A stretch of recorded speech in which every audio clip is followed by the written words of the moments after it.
Kita tengok kepada soalan nombor 5A. Nombor 5A, dia tanya mengenai, apa soalan 5A? Dia tanya mengenai kerajaan agraria. Sepatutnya kerajaan agraria ni, kan kamu dah kuasai dah pun. Sebab kita dah buat dalam exam kita sebagainya.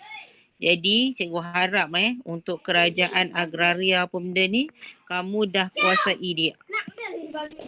Kalau soalan kan, dia tanya mengenai kegiatan ekonomi yang dijalankan oleh masyarakat kerajaan agraria. Jadi kat sini, kalau kita lihat kepada jawapan dia, kan, satu kita akan lihat dari segi apa? Kalau dia kata kegiatan ekonomi, satu kamu akan lihat kepada F1 dia iaitu padi. Ingat kalau kata dia sebut tentang kegiatan ekonomi, yang pertama kita akan sentuh adalah tentang padi. Kan padi ni kalau kita nak sebut kan, tolong ingat dia ada dua. Satu padi apa? Padi sawah, dan yang kedua ialah padi huma. Jangan sebut padi je, sebab kadang-kadang padi sawah dengan padi huma dia boleh pecah kepada dua markah. Sebab tu kalau kita sebut padi, tolong sebut dia tentang padi sawah dan padi huma. Kalau kita tengok jawapan kat sini kan, padi sawah dengan padi huma ni kan, dia ada dua jawapan di sini. F1 padi sawah, F2 padi huma. Sebab kita tahu padi sawah ni dia perlukan bekalan air yang mencukupi. Kalau padi huma dia tak perlu, sebab tu dia ditanam dekat kawasan tanah tinggi ataupun dekat bukit yang kurang lah untuk mendapatkan bekalan air. Sebab dia tak perlukan air yang banyak. Jadi ingat yang pertama kena ingat kalau kegiatan ekonomi, ingat satu padi sawah dan juga padi huma. Padi sawah ni perlu bekalan yang banyak, air yang banyak. Kalau padi huma pula dia tak perlukan bekalan air yang banyak sebab dia ni boleh ditanam dekat kawasan tanah yang tinggi. Kan, dekat, dan bila ditanam kat kawasan yang tinggi macam mana dia nak tanam, sebab kalau tengok kawasan dia berbukit macam ni, jadi dia akan tereskan. Jadi sebab tu kita nampak macam ni. Kalau kat Indonesia kita nampak banyak kan, di mana padi-padi kalau kat Sabah, Sarawak pun kita akan jumpa banyak padi-padi ni dia tanam dekat sini. Maksudnya kawasan tanah tinggi ni dia akan apa, ditereskan kan, dan relung, atau maksud teres dengan relung lah tu. Okey, kemudian yang ketiga, F3, kita ada tanaman sampingan. Okey, apa dia tanaman sampingan dia? So kat sini kita ada padi, keledek dan sayur-sayuran. Tak perlu nak ingat sampai ketiga semua ni. Kamu ingat contoh seperti pisang pun dah cukup. Kan kita sebut seperti keledek pun dah cukup. Jadi kat sini yang penting yang perlu kamu ni tengok pada F ni, F1 padi sawah, F2 padi huma, F3 adalah tanaman sampingan. Kemudian kita tengok F4 pula. Kan, F4 ada antara aktivitinya yang lain ialah dia menghasilkan, kita kata, atau mengumpul hasil hutan. Tu F dia yang keempat. Kumpul hasil hutan aktiviti dia. Kan? Jadi apa aktiviti dia tadi yang pertama tadi? Satu, kita kata dalam aktiviti pertanian lah. Kalau padi ni kan dia melibatkan aktiviti pertanian, iaitu kita ada padi, sawah dan juga padi huma. Tu yang pertama. Yang kedua, kan kita tengok kita ada tanaman sampingan. Ingat keyword ni dulu. Kalau dia tanya tak aktiviti. Yang ketiga, kumpul hasil hutan. Hasil hutan. Kemudian F5. F5 ni pula ni adalah rempah. Maksudnya dia juga telah menghasilkan rempah. So ingat point yang keempat adalah point rempah kan. Kemudian kita ingat point yang berikutnya adalah tentang sarang burung sebab dia hanya aktiviti je. So jadi kita akan terangkan mengenai aktiviti dia je. Kan? Kemudian selain pada tu dia buat apa? Dia tangkap ikan.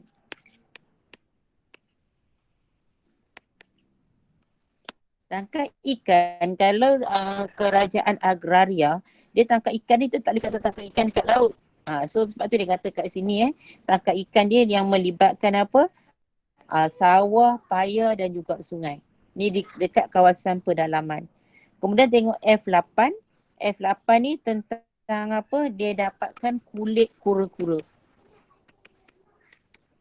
Kulit kura-kura, dikumpul kulit kura-kura tu, dan dia juga pada waktu ni telah pun menternak binatang.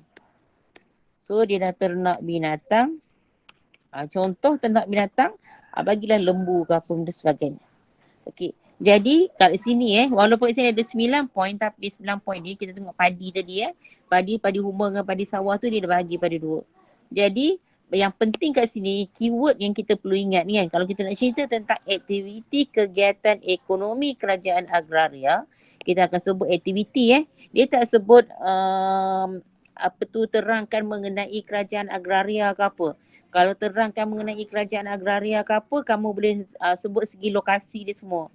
Kan contoh kerajaan agraria apa? Contoh Salendra ke? Contoh macam itulah, Funan ke, Angkor ke. Itu kalau dia tanya mengenai, dia suruh kita terangkan mengenai kerajaan agraria. Tapi yang ni, dia tanya tentang kegiatan ekonomi. Jadi kita just nyatakan apa aktiviti yang dia lakukan. Satu dia kata dah, dia buat aktiviti pertanian, padi sawah dengan padi huma. Kemudian dia buat tanaman sampingan dia seperti keledek contohnya. Kemudian dia kumpul hasil hutan dia, kan. Kemudian dia ni rempah, menghasilkan rempah.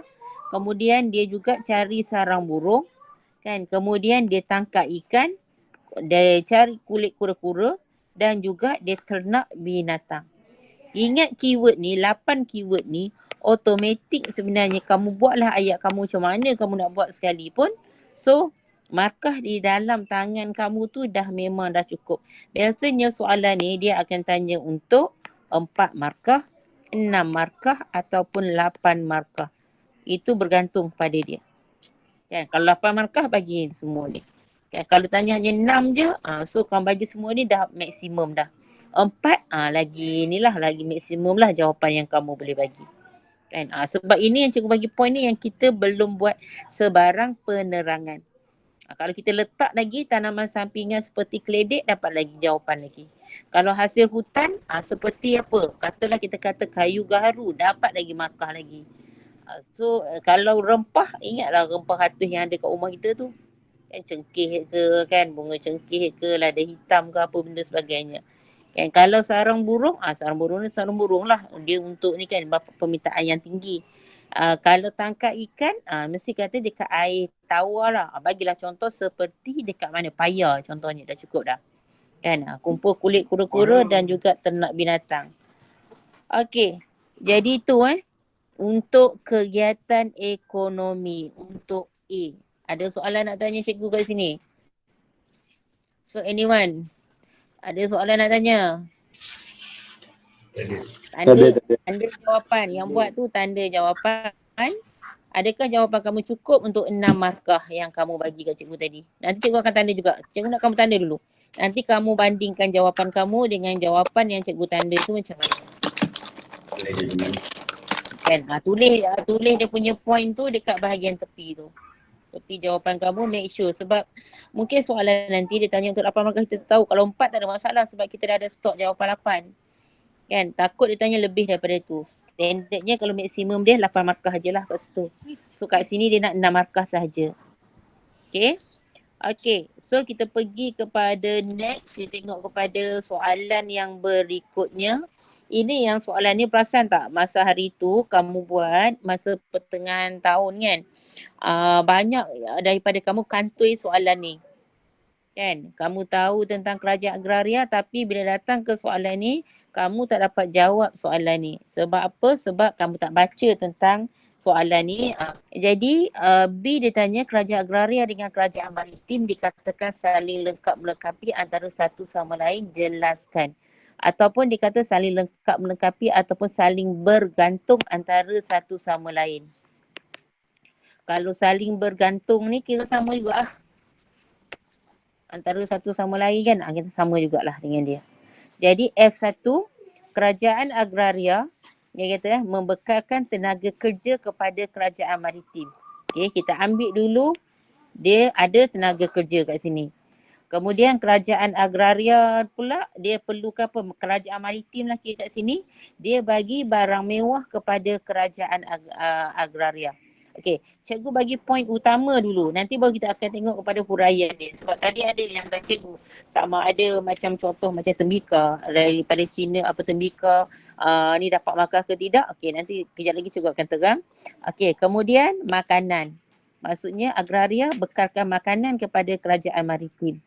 Kita ambil poin utama dulu kemudian dia juga bekalkan bahan mentah kepada kerajaan maritim. Kita tengok di sini kan sebenarnya kerajaan agraria yang banyak memainkan peranan penting yang dia banyak bekalkan barang kepada kerajaan maritim.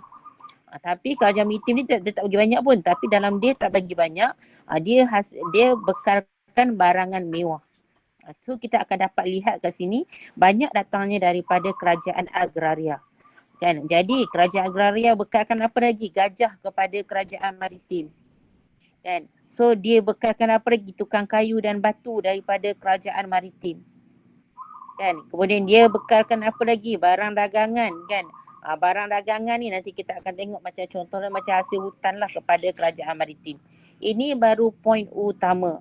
Kalau poin utama kat sini kita ada 1, 2, 3, 4, 5, 6, 7 markah. Biasanya kalau soalan tentang saling lengkap melengkapi dia tanya 6 ataupun 8 markah. Standardnya dia paling popular adalah 6 markah. Kan? Jadi kita tak cerita dengan lebih lanjut lagi tau. Kita just cerita keyword kita sahaja dahulu. Di mana kalau kat sini kamu boleh buat senarai kat sini.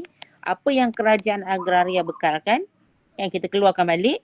Okey, nombor 1 cikgu ambil makanan dulu, cikgu letak kat bahagian paling atas. Makanan.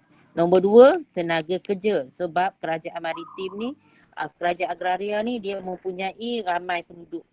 So dia bekalkan tenaga kerja. Kan? Kemudian yang ketiga, agraria bekalkan apa lagi? Bahan mentah. Kalau kita sebut bahan mentah ni, kita ingat bahan mentah kita macam kayu lah. Kemudian dia bekalkan gajah. Gajah. Yang kelima, dia bekalkan tukang. Tukang ni kita tengok sama ada tukang kayu maupun tukang batu. Kan? Kemudian dia buat apa lagi? Barang dagangan. Okey, barang dagangan. Kan? Ingat kalau barang dagangan ni kita boleh ambil apa? Hasil hutan kat sini. Hasil hutan. Okey, 6. Ini semua yang kerajaan agraria bekalkan. So apa yang kerajaan maritim bekalkan pula? Kerajaan maritim dia bekalkan barangan kita ambil yang nombor 7 lah kan. Barangan mewah, barang mewah. Nenek tak nyari nak kasih tak? Okey. Kita just cerita benda ni je sebenarnya kita dah dapat 7 markah kat situ. Jadi kalau kerajaan agraria dia bekalkan makanan kan kita kata makanan so kamu letaklah kat sini makanan seperti beras. Sebut saja lagi beras, kamu akan dapat markah. Sebab tu kat sini kalau kita tengok dekat makanan kan. Okey, F3 membekalkan makanan seperti beras. So akan dapat markah beras tu pula. Kan? Dia bekalkan tenaga kerja kepada kerajaan maritim. Sini dia tak bagi contoh lah. Kalau kita nak bagi contoh sebelum ni kita kata kerajaan Sailendra yang mempunyai ramai penduduk. Jadi dia bekalkan tenaga kerja kepada kerajaan maritim. Kalau bahan mentah cikgu sebut apa tadi? Kayu. Ni dia buat kayu lah, kayu jati pun untuk dia nak buat kapal apa benda sebagainya kepada kerajaan maritim. Kemudian gajah adalah kenderaan diraja. So dia bekalkan gajah untuk kenderaan diraja untuk kerajaan maritim. Tukang kayu dengan tukang batu ni pula untuk buat kapal apa benda sebagainya. Mereka ni mahir dalam membina kapal. So dia ambil lah tukang kayu, tukang batu ni untuk membina kapal ke apa. Dan yang keenam barang dagangan dia adalah hasil hutan tadi. Cikgu sebut tadi hasil hutan tadi. Jadi tu kita cerita bawah dia ni kita akan dapat markah lagi tau. So basic dia kita ambil yang ni dulu. Kan? Kerajaan agraria bekalkan apa? Makanan, tenaga kerja, bahan mentah, gajah, tukang kayu dan batu, barang dagangan. Kemudian apa kerajaan maritim pula buat? Dia bekalkan barang mewah. Okey, jadi tu kalau kita tengok kat situ ini ada antara lah stok jawapan yang kamu perlu hafal dan kamu perlu ingat. Kalau soalan dia tanya mengenai kerajaan agraria dengan maritim saling lengkap melengkapi antara satu sama lain atau saling bergantung antara satu sama lain. So kamu boleh bagi jawapan ni. Itu untuk jawapan B. Next, kita pergi kepada soalan yang berikutnya. Kita tengok kepada soalan C. Ini yang cikgu kata di mana kalau kita buat dia adalah dalam bentuk apa? Ini contoh Contoh kita kata soalan kebat yang diberi skema dia dalam bentuk rubrik holistik. Apa yang cikgu nak terangkan kat sini, cuba tengok dia punya jawapan dia. Dia punya aras dia dulu, kalau 7 dengan 8, aras dia mesti aras 4. Kan? Bila kita sebut dengan aras dia adalah aras 4, so dia mestilah mempunyai pengetahuan dan pemahaman yang sangat jelas. Tu satu. Kan? Bukti contoh yang sangat sesuai. Maksudnya dia ada pengetahuan dan pemahaman, bukti dia mesti ada contoh lah. Mesti ada inferen, jawapan dia mesti mendalam. Kan ada pengolahan dia, komunikasi dia yang sangat menarik dan tunjukkan kematangan. Dekat sinilah yang perlu ada fakta, huraian lanjutan, contoh dan juga apa? Inference. Kan? Okey, cuba kita tengok kepada contoh. Kan? Cuba tengok pada contoh. Kan? Kat sini dia tanya, aktiviti pertanian dapat memberi sumbangan kepada kemajuan ekonomi negara. Buktikan kemajuan penyataan ini. So, aktiviti pertanian dapat memberi sumbangan kepada kemajuan ekonomi negara. Buktikan. So, macam mana kita nak buktikan dia? So, satu, kita kata apa? Bukti dia. Nak tunjuk bukti dia aktiviti pertanian ni. Contoh dia. Kalau kita lihat aktiviti pertanian ni dapat beri sumbangan kepada kemajuan ekonomi negara. So bukti dia kita akan tengok dari segi aktiviti pertanian ni yang memberi sumbangan kepada kemajuan negara. So kita akan dapat lihatlah di mana aktiviti pertanian ni menjadi sumber pendapatan negara, tu satu. Yang kedua, dia akan dengan kepelbagaian hasil ekspor negara. Maksudnya kat sini kita akan ingat ni dia mendapat pendapatan. Yang kedua ni ekspor. Kan? Sumber ekspor hasil keluaran pertanian. Maksudnya kan yang ni kita ambil pelbagai ekspor. Ataupun ini pelbagai barangan. Kemudian yang ni kita tengok pada ekspor. Kan? Yang ni dia bagi contoh. Okay, kemudian menyediakan peluang pekerjaan. Kan kita ambil ni peluang pekerjaan. Yang ni kan peluang kerja. Kemudian dia bagi contoh kat sini, kita boleh ambil lah. Kan dia bagi peluang pekerjaan dengan adanya Felda, Fekra dengan Risda tu kan. Jadi orang miskin dapat bekerja kat situ. Kemudian mengatasi masalah pengangguran. Bila dia ada peluang pekerjaan, jadi masalah pengangguran ni dapat diatasi. Korang salin dia punya ni dia punya keyword dia punya point dia tu. Kemudian negara tidak bergantung kepada import makanan dari luar. Kan? So kita tengok kita dah kurang bergantung import daripada luar. Contoh kita ambil import apa, beras ke apa benda daripada luar kalau kita nak sediakan contoh. Kat sini tadi kita bagi contoh dah macam Feda, Fekra dengan Risida tu yang buka peluang pekerjaan kepada penduduk. Dan hal ini dapat menyelamatkan pengaliran wang keluar negara. So selamatkan pengaliran wang keluar negara daripada negara. Okey. Di sini inference. Ada tak inference yang kita boleh masukkan di sini? Tolong cikgu cari inferen. Kalau tak ada, tolong bagi satu inferen ke cikgu. Yang bawah sekali boleh jadi inferen. Yang bawah sekali. Hal ini dapat menyelamatkan pengaliran keluar wang negara. Boleh? Tak ada masalah. Inferen still boleh kesan kan. So kesan daripada sini aktiviti pertanian ni, bila kita aktiviti pertanian dah menyumbang kepada ekonomi negara kita, maksud kita banyak hasilkan aktiviti pertanian, barangan pertanian dekat negara kita, secara tak langsung kita tak ada dah membeli daripada luar kan. So yang ni kita kata kesan dia dapat menyelamatkan pengaliran keluar wang keluar negara. Betul? Boleh? Ada inferen lain yang kita boleh masukkan kalau Masalah untuk pengangguran. soalan ni. Masalah pengangguran. Bukan, Pengangguran. maksud cikgu inferen selain daripada list jawapan ni. Oh. Apa lagi contoh inferen selain daripada list jawapan ni yang kita boleh masukkan? Yang biasa cikgu ajar korang sebelum ni.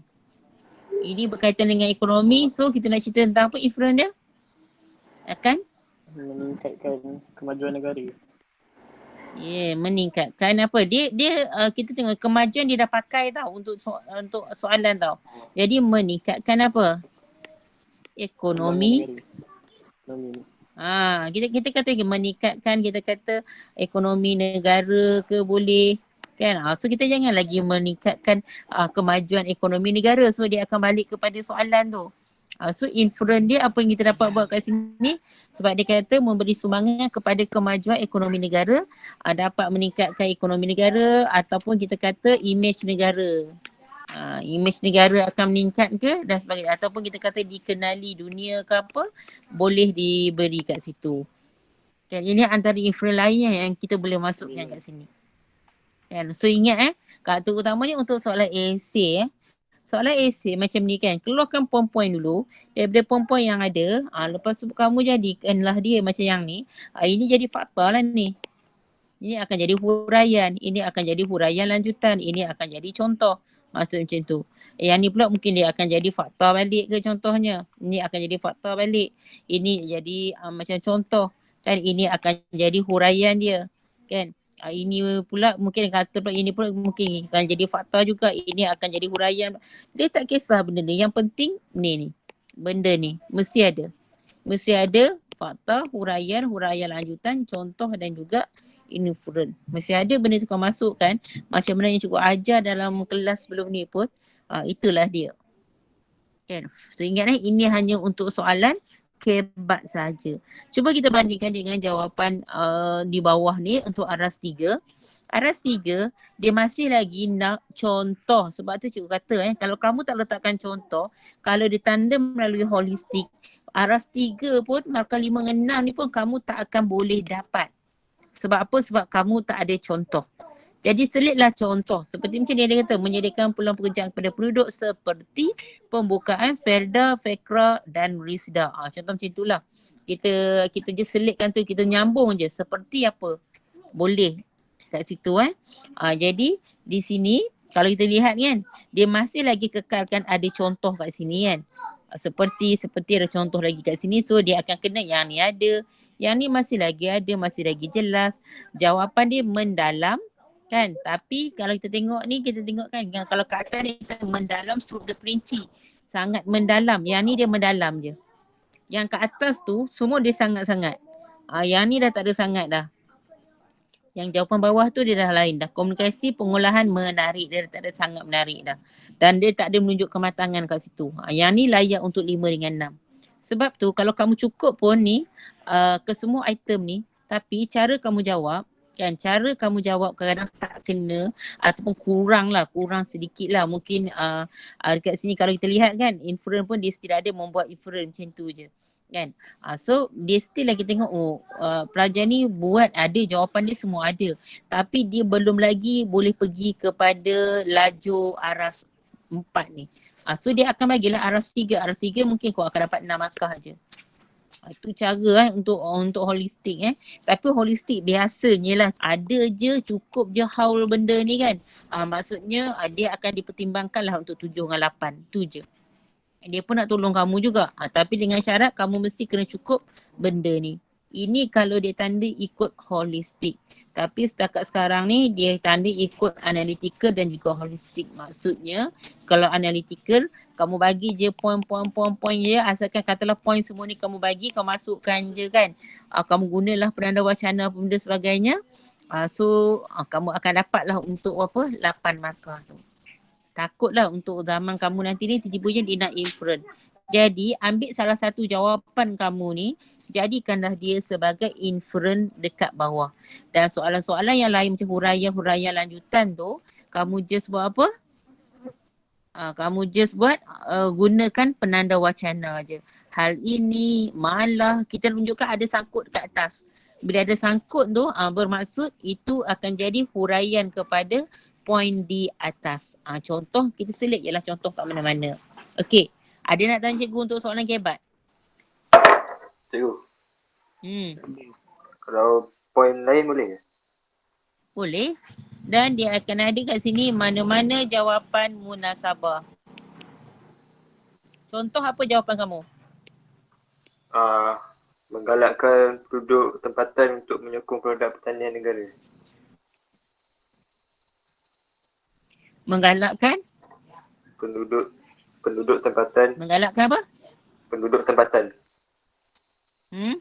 untuk Menggalakkan menyokong dan membeli penduduk produk tempatan? untuk menyokong dan membeli produk pertanian negara. Okey, boleh. Cuma cara jawapan kamu bila kamu kata menggalakkan penduduk tempatan membeli produk negara kan, dia akan lebih jawapan tu pergi kepada macam cadangan tau. Cadangan kita nak meningkatkan aktiviti pertanian kan untuk kemajuan negara kita. Nampak tak jawapan soalan tu? Jawapan tu dia jurus kepada cadangan anda untuk menjadikan aktiviti pertanian ni mau kata lebih memberi sumbangan kepada kemajuan ekonomi negara. Dia nak cadangan.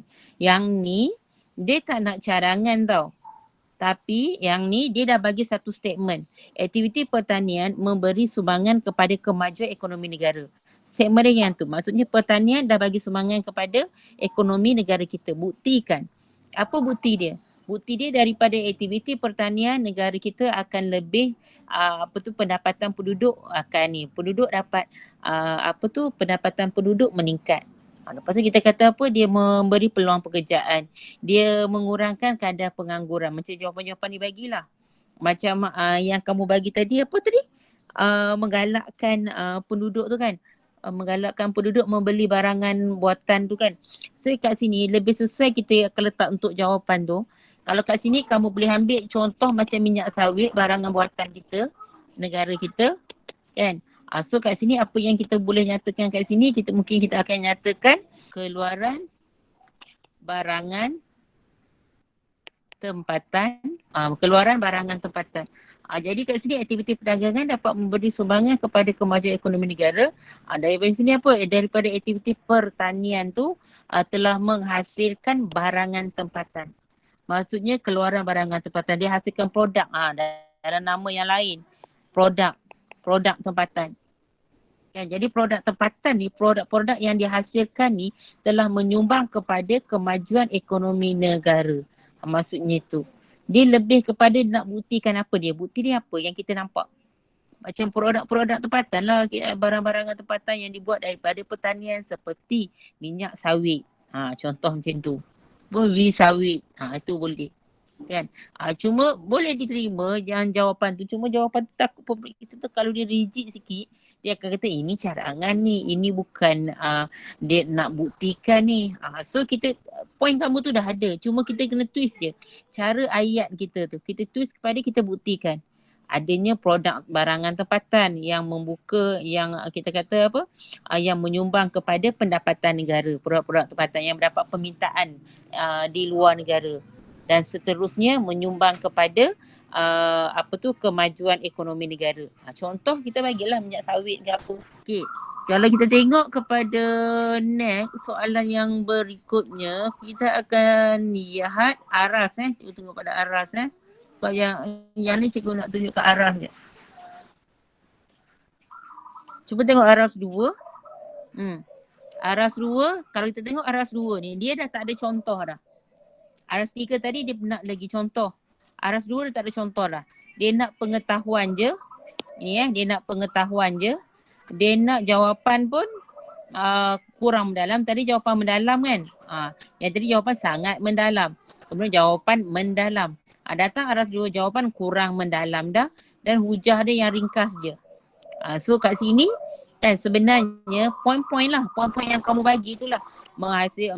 Menjadi sumber pendapatan negara. Pelbagai hasil ekspor negara. Menyediakan peluang pekerjaan kepada penduduk. Negara tidak bergantung kepada import makanan dari luar. Itu je kamu bagi. So kamu akan dapat apa? So kat sini tak ada contoh. Tak ada inference. Dia akan pergi kepada 3 hingga 4 markah saja. Kalau yang ni kamu nak jadikan dia sebagai inference, kamu tulislah, kamu tukar dia jadi inference. Tapi walaupun kamu tukar dia jadi inference, katalah kamu ada inference ke apa sini kan, tetap kamu akan pergi kepada 3 hingga 4 markah je. Sebab apa? Sebab apa dia hanya pergi kepada aras 2 je. Dia tak boleh pergi aras 3. Katalah yang ni kita dah tukar daripada inference. Sebab dia tak ada contoh tu satu. Dan kita akan tengoklah huraian dia. Surface je. Huraian dia surface sahaja. Tak mendalam. Kan? Dia sepatutnya yes, dia tak mendalam. Jadi sebab tu dia hanya pergi pada sini saja. Contoh dia memang tak ada dah. Cikgu dah kata kalau tak ada contoh, automatik dia akan jatuh kepada aras 2. Inilah dia 3 hingga 4. Sebab tu bila cikgu kata bila kita cari jawapan, dia nak 8 markah, keluarkan 8 markah ni. Perempuan ni keluarkan 8 poin. Kalau kamu dapat keluarkan 8 poin ni untuk 8 markah, kamu buat ayat kan, mendapat hasil penelitian pemindahan, katalah dengan pelbagai hasil ekspor ini akan dapat, hari ini akan dapat menyediakan peluang pekerjaan kepada penduduk kan. Dia malah hari tidak lagi itu sambut lagi perempuan kita yang lain kan. So yang tu kita bolehlah dapat untuk 8 markah. Ingat 8 markah mesti orang kata apa? At least 8 poin. Tapi cikgu nak 8 hingga 10 poin untuk 8 markah. Selit jangan lupa. Selit apa? Contoh dan juga pilih yang mana boleh jadi sebagai inference. Kan? Even tak ada masalah. Kamu ke kesimpulannya. Kan? So oleh itu ke apa di akhir ayat kamu. Kalau aras 1 hingga 2 markah, ini yang bagi dalam 2 baris je tu. Kan? Semua pendapatan negara dan menyediakan peluang pekerjaan. So memang dapat 2 markah je lah, paling maksimum pun. Kan? So kamu tak boleh dapat lebih daripada tu. Ingat ini cara marking secara holistik. Okey, kita pergi pada soalan nombor 6.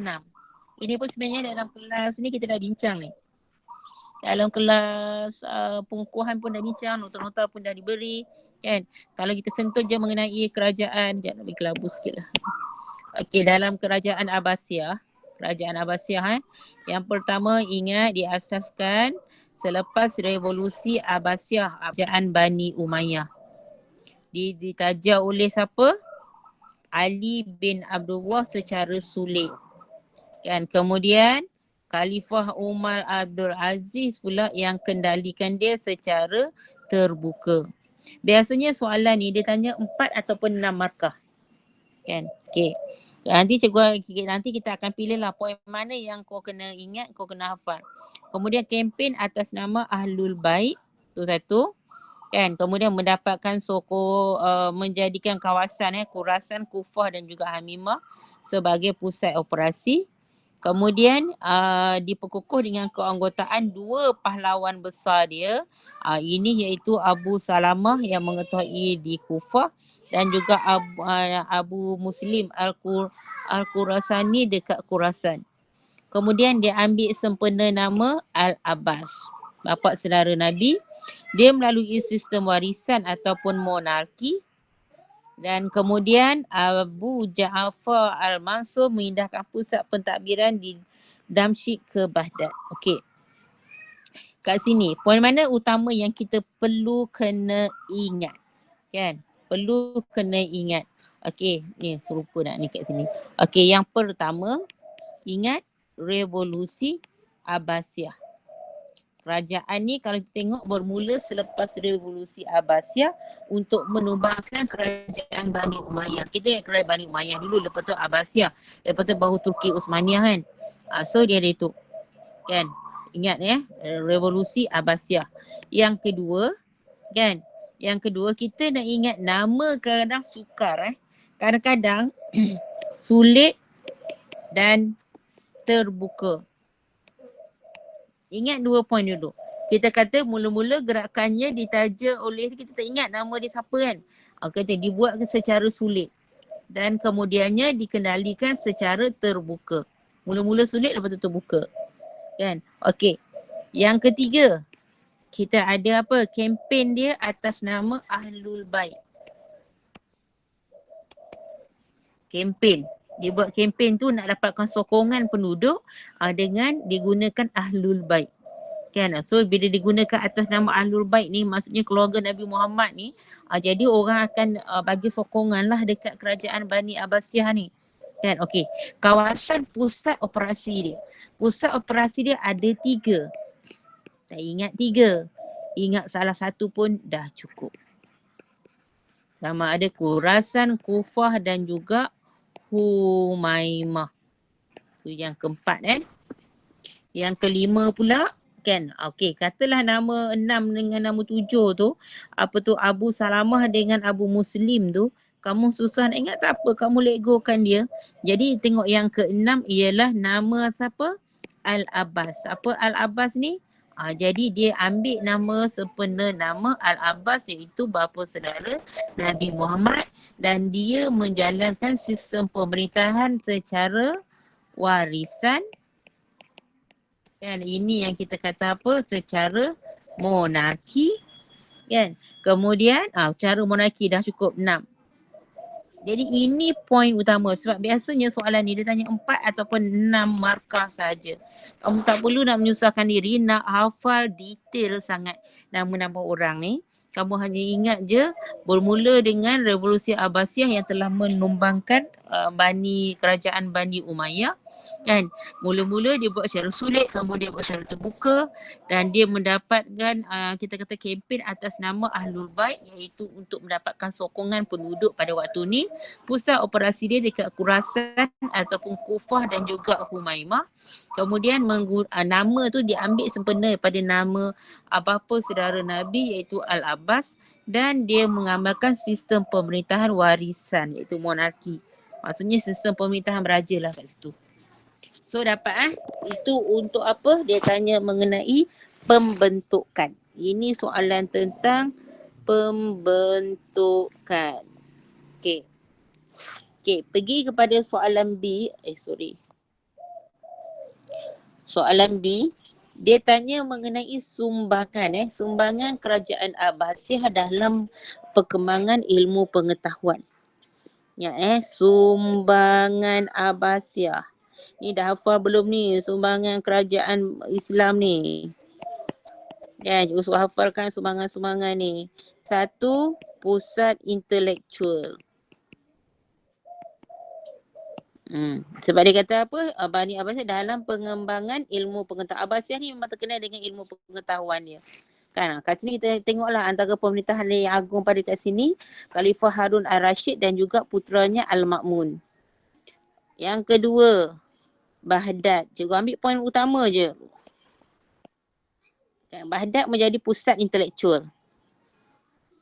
Kemudian perkembangan dalam penulisan 1, dan yang keempat adalah penterjemahan. Sebut je penulisan 1 markah, penterjemahan 1 markah lagi. Kemudian yang kelima, pembinaan Baitul Hikmah. Apa dia Baitul Hikmah ni? Baitul Hikmah ni ialah institusi keilmuan. Kan? Yang diasaskan oleh Harun Ar-Rashid lah. Ini zaman kegemilangan dia. Okey. Terjemah tadi terjemahkan kita daripada bahasa apa? Daripada karya falsafah sains daripada bahasa Yunani kepada Arab. Yang ketujuh, yang keenam Yang ketujuh, kita tengok penulisan dia. Penulisan dia ada 3 tahap. 3 tahap ni kita cerita ni dapat markah lagi tau. Kadang-kadang 3 tahap ni dia tak bagi markah dah. Kadang dia terus masuk je tahap pertama. Jadi kalau kita tahap, kita kena ingat itu 3 tahap ni. Okey, yang pertama catat idea, 1 markah. Dah dia catat idea kan. So bila idea tadi dia kumpul idea. Bila dia dah ada idea tu, kumpulan idea tu, maka dia karang. Dia start mengarang. So kat sini dia mula dia catat, kumpul, karang. Ingat keyword ni, catat, kumpul, karang. Setiap satu bagi ni, 1 markah, 1 markah, 1 markah. Untuk penulisan. Ni penulisan Sorry cikgu lupa tulis penulisan kat sini. Kan? Kemudian ulama. dalam penulisan ni ulama terlibat di dalam penulisan. So ulama terlibat dalam penulisan. Contoh dia bagi kat situ kan, menghasilkan tulisan adalah fiqh, tafsir, sejarah dan sebagainya. Contoh dia bagi kat situ macam Imam Malik.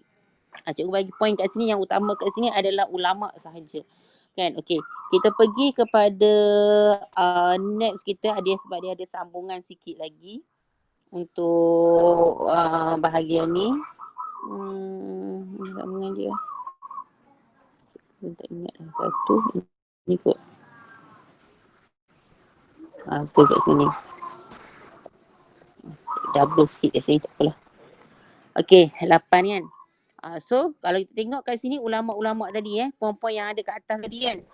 Poin-poin yang ada kat atas tadi tu dia dah terbalam yang dekat mana semuanya kalau kat atas dia bagi kan, tadi kita kata tadi yang ni dia bagi Ibnu Ishaq lah apa benda dan sebagainya. Semuanya adalah contoh-contoh. Maksudnya yang ni ulama terlibat di dalam kita kata penulisan Yang ni dalam penulisan ulama terlibat di dalam penulisan.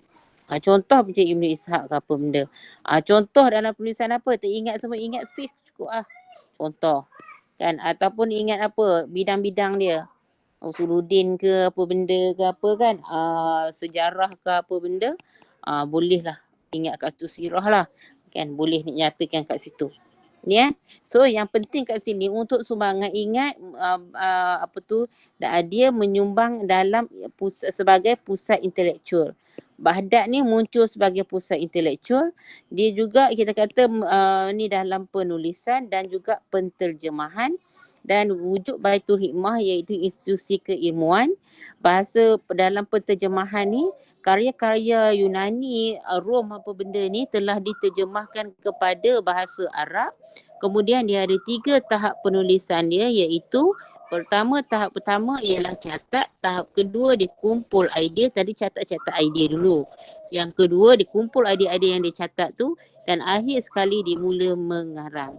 Kan itu 3 tahap penulisan dan ulama terlibat di dalam penulisan. Tak ingat contoh ulama-ulama ni, ingatlah beberapa orang yang kamu senang nak ingat. Contoh Ibnu Ishaq. Dan ingat lagi mungkin Abu Hanifah kan, di mana beliau ni merupakan kita kata penyusun fiqh dan juga perundangan pendapat ijtihad. Tu Ada lagi lah Imam Malik lah, Imam Syafi'i lah, Imam Ahmad bin Hanbal lah ada. So terpulang pada kamu nak bagi siapa dia. Ni salah satu pun dah cukup dah kat situ. Kamu boleh terus sebut apa terjemahan. Bila penterjemahan dibuat, cikgu buat kat sini lah. Bila terjemahan dibuat ni, ada karya, dia bukan terjemah macam tu je. Ada yang terjemah macam tu je kalau karya tu betul lah. Kemudian kalau karya tu macam ada tak betul ke sini sikit kan, dia akan apa? Dia akan baiki. Maksudnya dia akan buat penambahbaikan kepada karya tersebut. Penambahbaikan dan juga akhirnya dia juga nanti kita kata dia cipta benda baru. Maksudnya dia buat satu karya yang baru. Kan? So itu kita kata yang terlibat di dalam penterjemahan.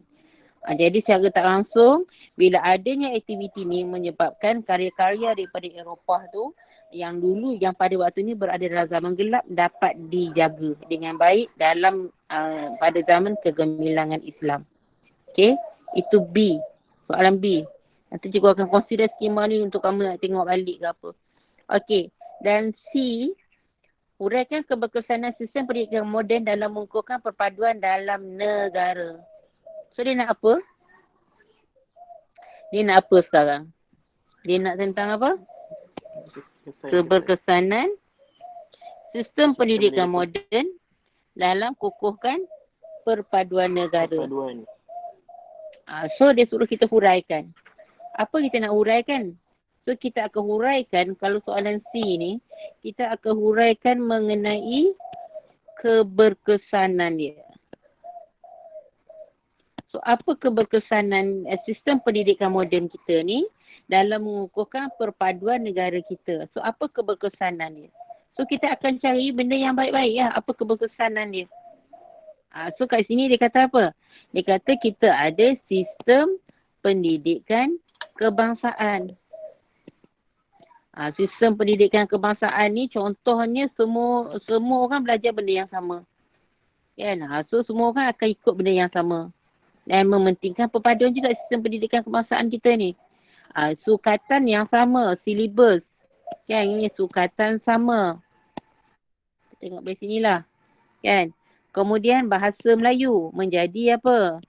Bahasa pengantar di sekolah sebagai bahasa kebangsaan lah dekat sekolah ni kan. Kemudian penubuhan sekolah wawasan. Ni cikgu tak ambil semua, cikgu ambil poin-poin utama je yang ada kat sini. Kan sekolah wawasan. Kita kena ingatlah sekolah wawasan ni apa. Kan semua murid pelbagai kaum berkumpul di satu tempat yang sama. Dia ada sekolah wawasan ni biasanya dia ada macam 3 sekolah dalam satu kawasan. Ada sekolah Cina contohnya, sekolah India dengan sekolah Melayu lah ada kat situ, sekolah kebangsaan ada kat situ. Tapi dia orang ni segi kantin ke apa dia orang benda yang sama. So dia orang boleh jumpa kat situ. Kan, kalau kita tengok sekarang SJKC dia lain-lain, dia asing kan. Tapi kalau wawasan ni tak. Di dalam satu kawasan tu dia ada 3 sekolah tu ada kat situ. Okey, kemudian tempat yang sama tadi, menyuburkan semangat patriotisme, perpaduan kata di kalangan rakyat lah yang pergi pada sekolah wawasan ni lah. Kemudian falsafah pendidikan kebangsaan. Ya, falsafah pendidikan kebangsaan ni, ini yang kita kata semua dalam sistem pendidikan semua orang kena ikut. Falsafah pendidikan kebangsaan ni menjadikan insan yang cinta kepada negara, amalkan perpaduan, berfikiran matang sebagainya lah, dinamis, semua ada kat situ.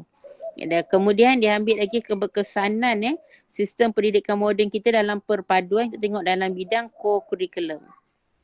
Co-curriculum ni siapa je boleh join, boleh masuk, boleh sertai, dia tak kira warna kulit. Okay, so sekian, terima kasih, jumpa lagi.